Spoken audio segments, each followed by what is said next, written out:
તો મોડાસા અને મેઘરજમાં કમોસમી વરસાદને કારણે ગ્રામ્ય વિસ્તારોમાં મકાઈ, તમાકુ અને બાજરીનો તૈયાર પાક પલળી ગયો છે, ત્યારે ખેડૂતોને નુકસાન વેઠવાનો વારો આવે છે। હવામાન વિભાગની આગાહી અનુસાર ગતરોજ અરવલ્લી જિલ્લામાં ભારે પવન સાથે વરસાદ ખાબક્યો હતો, ત્યારે ખાસ કરીને મેઘરજ અને મોડાસા તાલુકામાં કમોસમી વરસાદની વ્યાપક અસર જોવા મળી છે। તાલુકાના ગ્રામ્ય વિસ્તારોમાં ખેડૂતોના મકાઈ, બાજરી અને તમાકુના પાક પલળી ગયા છે, જેથી ખેડૂતોને નુકસાની વેઠવાનો વારો આવે છે।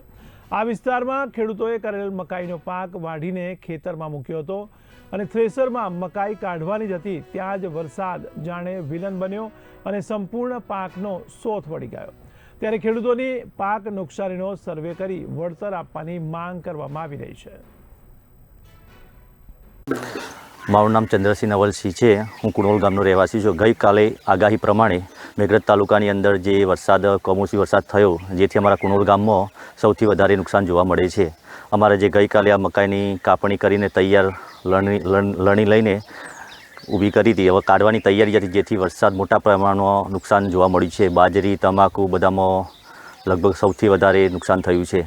અમારી તો હવે છોકરાઓની ફી ભરવાની કે બીજા કોઈ ખર્ચા આના આધારિત જ નિર્ભર હોય છે, પણ હવે જોઈએ હવે શું છે, સરકારે આના સામે જોઈને કોઈ રાહતના પગલાં કે કંઈ કાર્ય કરે તો સૌથી વધારે સારું।